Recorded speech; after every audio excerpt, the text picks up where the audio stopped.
नमस्कार, मी किरण नाईक आणि तुम्ही बघत आहात लोकमत.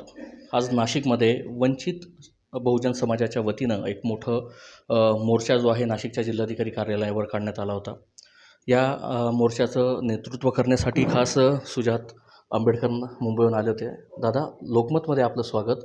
आज तुम्ही नाशिकला आले होते, मोर्चा आयोजित केला होता. काय होतं नक्की या मोर्चाचं पूर्ण विषय? आज गेले 2 वर्ष महाराष्ट्रामध्ये एक मोठा विषय चालू आहे, तो म्हणजे क्लास 1 टू क्लास ऑफिसर्स आणि इतर ज्या शासकीय नोकऱ्या आहेत, इतर ज्या शासनाच्या नोकऱ्या आहेत, त्या कंत्राटी भरतीवरती आज इकडे 9 कंपन्याच्या मार्फत नोकऱ्या दिल्या जात होत्या. जे गोरगरीब समाजातनं येतात, जे कष्टकरी शेतकऱ्यांची पोरं आहेत, जे वंचितांची पोरं आहेत, त्यांचं खूप एक स्वप्न राहतं की अभ्यास करावा, भरती परीक्षा स्पर्धा परीक्षांना जावं, पोलीस भरती किंवा वेगवेगळ्या भरतींसाठी अप्लाय करावं आणि एक अधिकारी बनावं किंवा एक सरकारी नोकरी घ्यावी. असे बऱ्याचशा माझ्या अनुषंगाने एक 50% जास्त असा महाराष्ट्रातला तरुण आहे, युवक आहे, जो हे आशा लावून असतो. आणि त्यांचे आईबाबा पण ही आशा लावून असतात की आम्ही इतकी मेहनत करतोय, आमचा पोरगा अभ्यास करतोय, शिकतोय आणि एक दिवशी अधिकारी बनेल. पण आज हा मार्ग त्यांच्यासाठी बंद केला आहे, कारण आज महाराष्ट्रामधल्या बहुतांश ज्या नोकऱ्या आहेत शासनाच्या, त्या कंत्राटी भरती पद्धतीने सुरू आहेत आणि त्याच्याविरुद्ध हा आमचा मोर्चा होता. दादा, एक तुम्ही ह्याच्यामध्ये जो विषय घेतला की राजस्थानच्या धर्तीवर जशी फीचं जे स्ट्रक्चर ठेवलेलं आहे, कारण की आपल्याकडे असं होतं की एक क्लास सीपासून तर एपर्यंत ज्या ग्रेड आहे त्याच्या परीक्षांच्या ज्या फी आहेत त्या वेगवेगळ्या ठेवल्या जातात. तुम्ही एक वेगळा मुद्दा घेतला का राजस्थानच्या धर्तीवर या सरसकट एकच फी, म्हणजे एक प्रकारचं सबस्क्रिप्शन आपण म्हणू शकतो. हे काय कन्सेप्ट होती? हे बघा, कंत्राटी भरतीवरती नोकऱ्या मिळणं हा एक महत्त्वाचा मुद्दा आहे, पण त्याच्याच अनुषंगाने अजून 2-3 गोष्ट होत आहेत. एक तर स्पर्धा परीक्षांमध्ये पेपर फुटीचा एक खूप मोठा प्रश्न होतो, ज्यांनी तरुणांना आणि विद्यार्थ्यांना खूप वेगळा त्रास होतो आहे. दुसऱ्या बाजूला हे इकडचं सरकार प्रत्येक परीक्षेला अपिअर व्हायला फीज खूप चार्ज करतं आहे, त्या फीज वाढवत जातं आहे आणि त्या फी वाढमुळे पण तरुणांना आणि युवकांना खूप त्रास होतो आहे, कष्ट होत आहेत. आणि ह्याच्यावरती अजून एक गोष्ट अशी होती की इकडचं सरकार इतकं नालायक आहे की ते बेरोजगारांवरनं अजून पैसे कमवायचा प्रयत्न करतात आणि बेरोजगारांना लुटायचा प्रयत्न करतात. तर आणि हे सगळं पद्धत थांबवण्यासाठी एक आम्ही सजेशन देतोय, एक मागणी करतोय आणि तो लवकरच वंचित बहुजन आघाडीचा जाहीरनामा जेव्हा जाहीर होईल त्याच्यामध्ये ही एक प्रामुख्याने एक मागणी असणार आहे की 1 टाईम रजिस्ट्रेशन. म्हणजे हे सरकार करतं असं 1 टाईम पासवर्ड कसं प्रत्येक गोष्टीसाठी मागतं, तसं इकडचे विद्यार्थी म्हणतील की आम्हाला 1 टाईम रजिस्ट्रेशन पाहिजे. आम्ही एकदा महाराष्ट्र गव्हर्नमेंटच्या पोर्टलवरती गेलो, एकदा आम्ही रजिस्टर केलं, आमचे लॉग इन डिटेल्स, क्रेडेन्शियल्स भरले आणि एकदा फी भरली की महाराष्ट्र सरकारच्या जितक्या पण परीक्षा असतील, त्या क्लास 1 टू क्लास 4 ऑफिसर्सच्या असतील किंवा विविध वेगळ्या भरत्यांच्या ज्या परीक्षा असतील, त्या 1 टाईम रजिस्ट्रेशननी एकदा फी भरली आणि एकदा रजिस्टर झाला विद्यार्थी की त्याला प्रत्येक स्पर्धा परीक्षेला किंवा प्रत्येक कॉम्पिटिटिव्ह एक्झामिनेशनला अपिअर व्हायला पाहिजे, अशी आम्ही प्रामुख्याने मागणी करतोय. ही चळवळ राज्यभर सुरू होणार? ही चळवळ राज्यभर सुरू आहेच. म्हणजे आज हे नाशिकमध्ये आंदोलन झालं आहे, हे वंचित बहुजन आघाडीचं 11वं किंवा 12वं आंदोलन असेल. ह्याच्या आधी अकोला, बीड, परभणी, नांदेड, अमरावतीमध्ये, बुलढाण्यामध्ये, नागपूरमध्ये आणि अजून बऱ्याच जिल्ह्यांच्या ठिकाणी आणि महत्त्वाच्या शहर लातूरमध्ये हे आंदोलन झालं आहे. आणि हे लवकरच आंदोलन महाराष्ट्र राज्यावरती होईल आणि हे असंच पद्धतीनं चालू राहिलं तर एक मोठा मोर्चा आम्ही मंत्रालयावरती घेऊन जाऊ. आणि ह्याच्याचबद्दल मला एक ॲड करायचं आहे की मध्ये देवेंद्र फडणवीसजींनी येऊन एक भूमिका घेतली होती की हा जो GR आहे तो त्यांच्या आधीच्या सरकारचा पाप आहे आणि ते GR मागे घेत आहेत. पण आता एक पॉलिटिकल सायन्सचा विद्यार्थी ज्यांनी कॉन्स्टिट्युशनलिझम आणि कॉन्स्टिट्यूशनचा अभ्यास केला आहे, मी एक गोष्ट सांगतो की नुसतं मुख्यमंत्र्यांनी जाहीर केल्याने तो GR परत होत नाही, तर त्याला विधानसभेच्या सेशनमध्ये एक ऑर्डिनन्स पास करायला लागतो आणि त्याच्यावरती वेगळा कायदा किंवा GR किंवा एक ऑर्डिनन्स निघायला लागतो, ज्यांनी ज्याच्यामध्ये कागदोपत्री हा आपलं काय म्हणतात विधानसभेचा डिसिजन असणार आहे आणि त्या सेशनमध्ये पास झालेला डिसिजन असणार आहे की कंत्राटी भरती आता बंद होणार आहे आणि ह्या पद्धतीने भरती पुढे सुरू होईल. हे जोपर्यंत कागदोपत्री येत नाही आणि जोपर्यंत तो ऑर्डिनन्स येत नाही तोपर्यंत वंचित बहुजन आघाडी हे आंदोलन थांबवणार नाही. हे सरकार फसवतंय तरुणांना असं वाटतं आपल्याला? पहिल्या दिवसापासून आमचं हे म्हणणं होतं की इकडच्या तरुणांना फसवलं जातं आहे.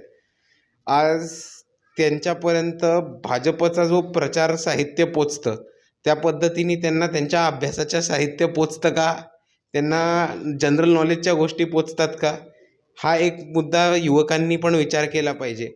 आणि महत्त्वाची गोष्ट अशी की युवकांच्या प्रगतीचे विकासाचे जे वेगवेगळे मार्ग होते ते एकानंतर एक बंद व्हायला लागलेत. म्हणजे एक सरकारी नोकरी, शासकीय नोकरी हा एक महत्त्वाचा विकासाचा एक पायरी होती, शिडी होती, ती एका बाजूने बद्धत झाली आहे. दुसऱ्या बाजूला तुम्ही बघितलं तर आज महाराष्ट्र राज्यामध्ये आणि भारत ह्या देशामध्येच एज्युकेटेड अनएम्प्लॉयमेंट म्हणजे शिक्षित बेरोजगारी जी पद्धतीने वाढली आहे ती एवढ्या कधीच थराला पोचली नव्हती, एवढ्या मोठ्या थराला कधीच पोचली नव्हती.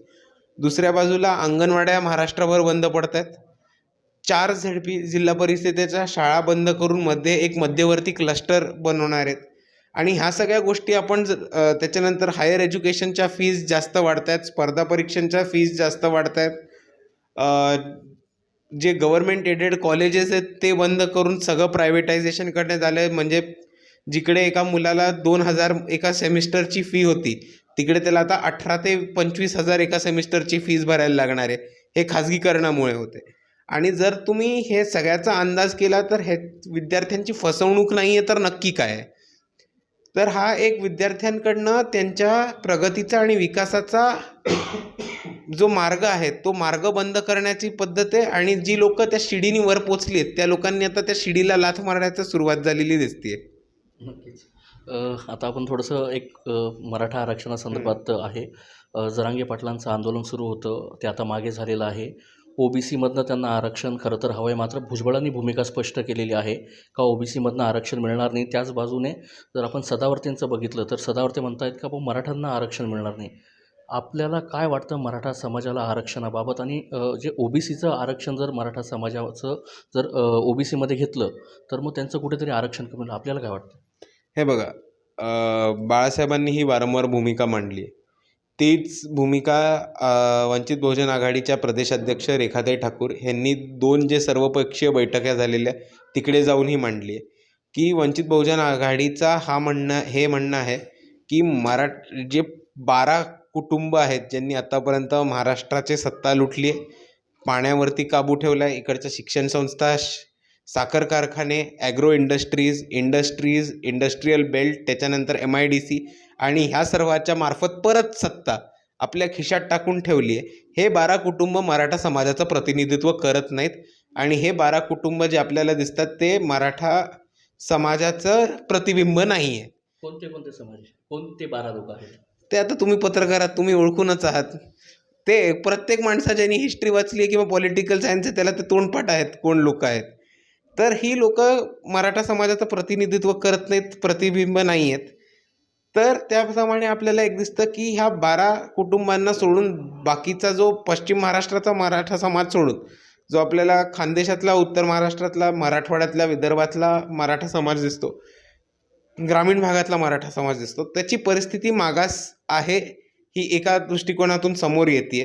आणि मराठा समाजाच्या जी मागणी आहे ती की एक भूमिका घेऊन उभा राहिला आहे मराठा समाज की आम्ही गरीब आहोत, आम्ही वंचित आहोत. त्या भूमिकेला आम्ही पाठिंबा देतो. मराठा समाजाला आरक्षण मिळायला पाहिजे. गोरगरीब मराठ्यांना, वंचित मराठ्यांना, गरीब मराठ्यांना आरक्षण मिळायला पाहिजे. पण ते OBCच्या आरक्षणाला धक्का न लावता मिळायला पाहिजे असं वंचित बहुजन आघाडीने नेहमी ठामपणाने भूमिका मांडली आहे. आणि याच्याच पुढे जाऊन सांगतो की छगन भुजबळ साहेब एक गोष्ट म्हणतात, देवेंद्र फडणवीस साहेब एक्झॅक्टली तेच म्हणतात तर नाही. अजित पवार साहेब पण छगन भुजबळ जे म्हणतात त्याला खुलेआम पाठिंबा नाही देतात, तर त्याच्यावर थोडंसं काहीतरी वेगळं म्हणतात. आणि त्याच्या कम्प्लीट अपोजिट एकनाथ शिंदे साहेब बोलतात. तर ह्या ज्या पक्ष आहेत त्यांनी स्वतःहूनच आपला वाद बंद खोलीत बंद करावा. ज्या पद्धतीने त्यांनी 2-3 पक्ष फोडून 2-3 सरकार पाडायचा निर्णय एका बंद खोलीत घेतला होता, तसाच हा निर्णय पण त्यांनी एका बंद खोलीतल्या चर्चेमध्ये करावा. आणि हा पब्लिकमध्ये आणून नाही, कारण भाजपचं दोन समाजामध्ये तेढ निर्माण करणं, दोन समाजामध्ये वाद पेटवून दंगलीची परिस्थिती उभी करणं आणि त्याच्यातनं सत्ता काबीज करणं हा भाजपचा जुना खेळ आपण सर्वांनी ओळखला आहे. त्याच्यामुळे मी यांना सांगतो की जे तुम्हाला भांडाभांड्या करायच्या आहेत त्याचा प्रतिसाद समाजावरती नका येऊ देऊ. ते तुम्ही एका बंद खोलीत करा आणि मग तुमचा जर निर्णय झाला तर बाकीच्यांना येऊन बाहेर येऊन सांगा. मराठा समाजाला आरक्षण मिळेल का? तुम्ही बाळासाहेबांना सत्तेत बसवा, तुम्हाला उत्तरं लगेच मिळतील. नक्कीच. खरं तर अत्यंत स्पष्ट आणि परखड मत हे सुजात आंबेडकर यांनी व्यक्त केलेलं आहे. किरण नाईक, लोकमत, नाशिक.